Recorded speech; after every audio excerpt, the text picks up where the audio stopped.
I'm Neida Escamilla, and this is Lakefront News. We begin today with our top story. The president of the institution, Dr. Tessa Martinez-Pollock, announced an important decision made by the Board of Trustees regarding several majors that are currently offered at the lake. David Romo tells us how this decision might affect some programs. 12 majors to be phased out. That was the message that students received last week through an announcement in eCurrents. The majors being cut include art, drama, human sciences, marketing, Mexican-American studies, natural sciences, organizational leadership, philosophy, religious studies, social studies, and Spanish, and in the graduate programs, human sciences. These majors will now be offered as minors to incoming students. Dr. Leah Larson, English professor and president of the Faculty Assembly, said that this shouldn't affect current students who are in these majors. Every student will be able to graduate. No matter what your major is, whether your major is drama or religious studies, you'll be able to graduate with that major. Dr. Larson explained that all majors submitted program analysis and some submitted a revitalization packet in order to keep the major in existence at the lake, but not all of them received approval from the board. Although Dr. Larson's program was not cut, it was put in the provisional program and was surprised by the major selected to be discontinued. I think all of us had been living with some anxiety because, you turn in a plan and you think it's good and you're not sure, but I will say that when I heard the results, I was very sad. Spanish professor and chairperson for the Department of Languages, Communications, and Creative Arts, Dr. Maribel Larraga, believes that one of the reasons why the Spanish major was cut was because of the low number of students pursuing a major in that program. The market has changed, and we didn't have the number of students that the administration or the Board of Trustees wanted to see. Dr. Larraga was not surprised that Spanish was one of the majors decided to get cut. My colleagues in Spanish and I were mentally getting ready for the elimination of the BA in Spanish for some time now. We were receiving articles and information about the demise of foreign language programs at other institutions across the nation. So the writing was on the wall. Larraga also pointed out that professors will work with students to make sure that all of their requirements are fulfilled in time for graduation. I can tell you that we are getting ready to offer independent studies, direct studies if needed, and we are working very closely with our majors in the disciplines to make sure that they are okay. That's our priority, to make sure that our students are okay and that they get the classes that they need. Dr. Larson also hopes that majors that got cut can return in the future. I firmly believe that in a liberal arts university, there's a lot more than an intro class, and that you're not a fully rounded person. And you need to have some depth as well as breadth.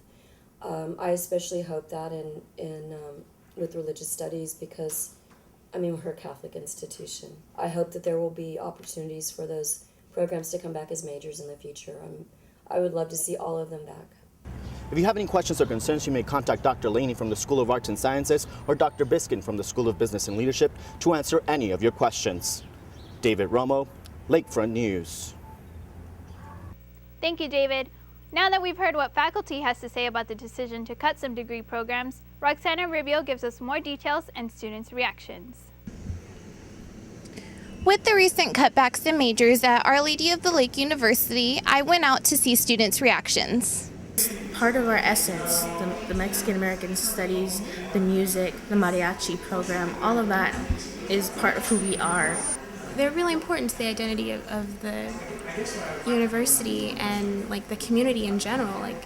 San Antonio is very religious and very Hispanic. A great amount of students come to the university for art and other studies being eliminated. There's a whole art building dedicated to them. I don't think it'll be good for the school. They're going to lose students. At every event, every school event, they have mariachis and stuff, so you figure, they would offer at least Spanish as a major. Although most students were upset, others understand their university's decision and have faith the outcome will be positive. I do agree that if we are not using a program, why put so much effort or money into it if we're not going to have that amount of students, to actually come to it? We're trying to aim for majors that are more specific, that are more geared towards having leaders that will actually be able to get into solid jobs. So I think it would benefit the university in the long run. We will be keeping you posted on this subject. Roxana Rubio, Lakefront News. Thank you, Roxana. For more information on this developing story, visit our website at lakefrontsa.com and stay tuned next week for further stories about the issue. Switching gears to a student spotlight moment, sophomore Jaime Sanchez has been selected as one of 3 finalists for San Antonio Filmmaker of the Year by the independent arts organization Raw Natural Born Artists. After Sanchez receives his bachelor's in film at OLLU, he hopes to pursue a master's in film at UCLA. His work can be seen at the website at the bottom of your screen, youtube.com/bazookafilms77. For more on Jaime's journey, visit the university's website and click on the News tab. Now a Saints Athletics update. The upcoming tournament for the men's and women's basketball is taking place this month. There will be a tailgating and prize giveaways available to students. Reporter Courtney Willie has more on the story. The 2012 Halo Classic is being hosted by Our Lady of the Lake University and will be held on November 16th and 17th in the Maybe Gymnasium. We're very excited about our second annual Halo Classic, and this year it's sponsored by Drury Inn. Last year we had the tournament at the same time, but it would only feature the men's basketball team, so this year we added the women's team. November the 16th, we will be having our tailgate for the Saints at 4 o'clock p.m. That's when it starts, and it's probably going to be ongoing all the way until the end of the game, of the women's game. And we are going to be having free beverages for 21 and over. We are also going to be giving away prizes. So we're going to have 2 Kindles given away, and they're Kindle Fires. 1 iPad 2. We're going to do the pizza party for the best student organization with the most spirit. The $100 gift card for a single student or friend or anybody who comes in with the most spirit. Come dressed in your Saints gear, paint your face, do whatever it takes to win this. We're excited though because we think that, obviously our men's team's pretty good and they got some pretty good competition coming in. We got pretty good teams as well. And so I think people will be more exposed to how we play and they'll be able to see us play. We play after the guys. But again, we're glad to be part of it. It's the first time in 4 years we've been part of it. I think it'll be real good for our fans to see both teams play. But more importantly, we get to play 2 quality opponents at home. Our men have been rated or ranked number 7 in the NAIA Men's Basketball Coaches Top 25 poll, and Rogers State is ranked number 5. So it's going to be a great game between the number 5 and the number 7 team. Well, I hope the students come out. I think, we play an exciting brand of basketball. We get up and down the floor. I think people that haven't watched us play before will see how hard we play. The goal of the university is to fill the gym to capacity. The most important thing is that it's free and it's open to the public, so we encourage the students to bring their family, their friends, and come out and cheer for their fellow students. To find out more information about the basketball tournament on November 16th, you can go online to OLLUSaintsAthletics.com. Check out their Facebook or follow them on Twitter. Courtney Willie, Lakefront News. Staying on the topic of basketball, be sure to go and support the women's basketball team. They will be playing against Northern New Mexico on Friday, November 9th.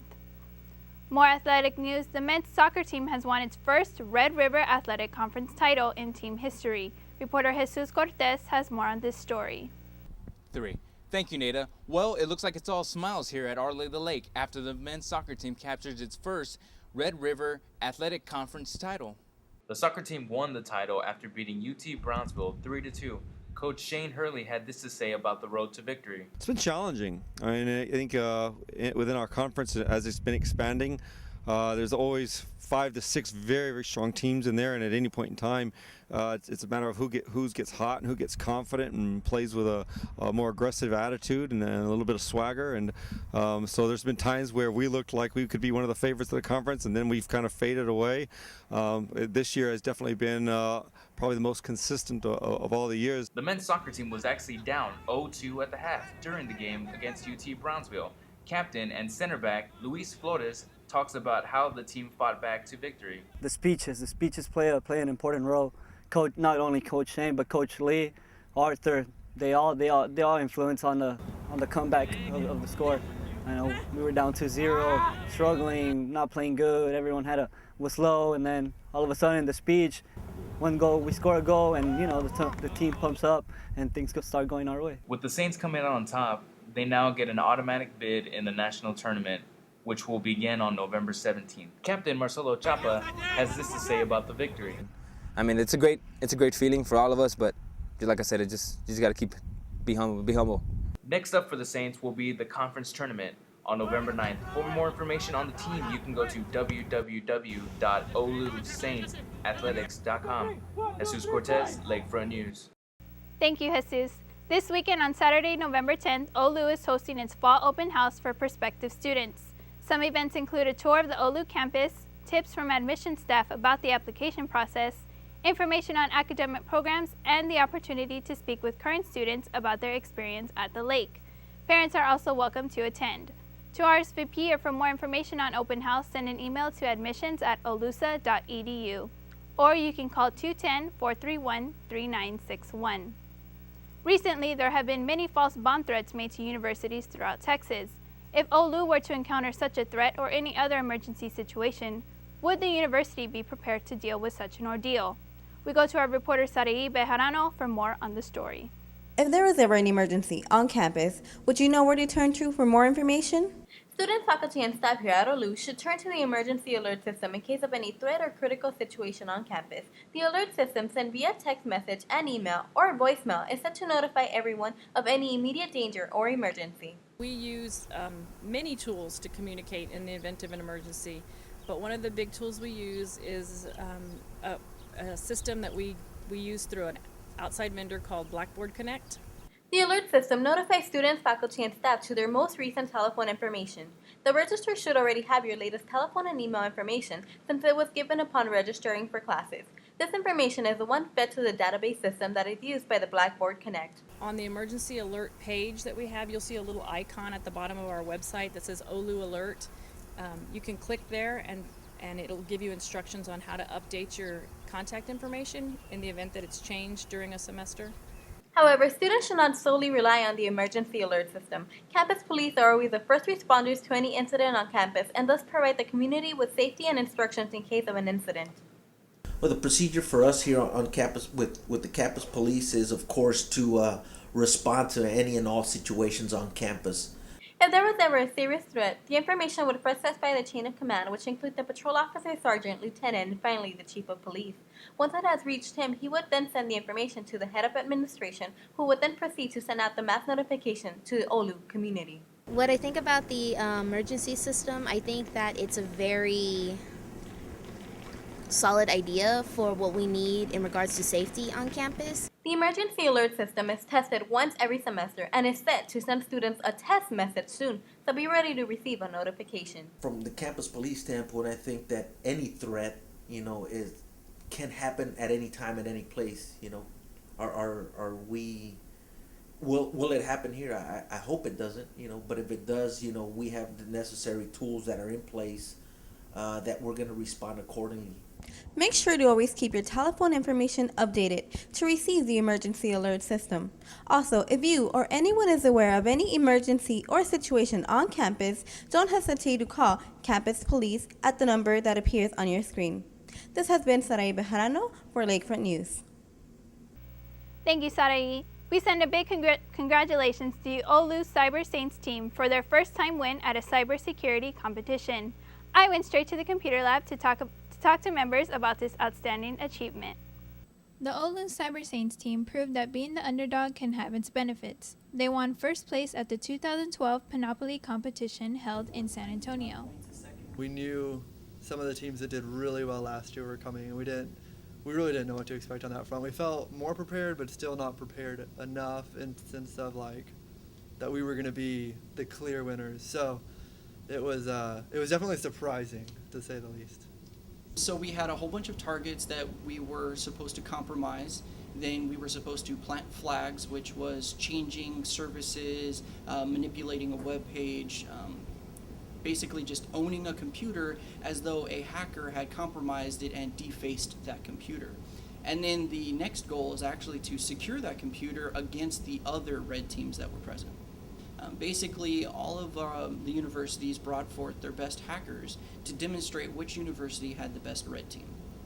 Competing schools included UTSA, Texas A&M Corpus Christi, Texas A&M San Antonio, St. Philip's College, and San Antonio College.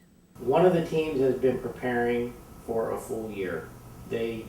Last year they competed in Panoply for the first time, and that was actually their first collegiate cybersecurity competition. They went from barely being on the board last year to winning this year.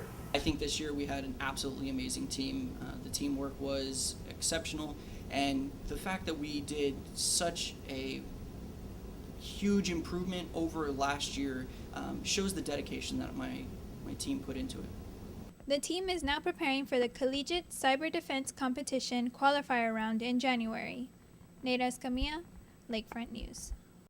Be sure to join us next week for more on-campus news, views, and events. Remember to visit our website at lakefrontsa.com/TV. I'm Neida Escamilla signing off for Lakefront News. Have a good week.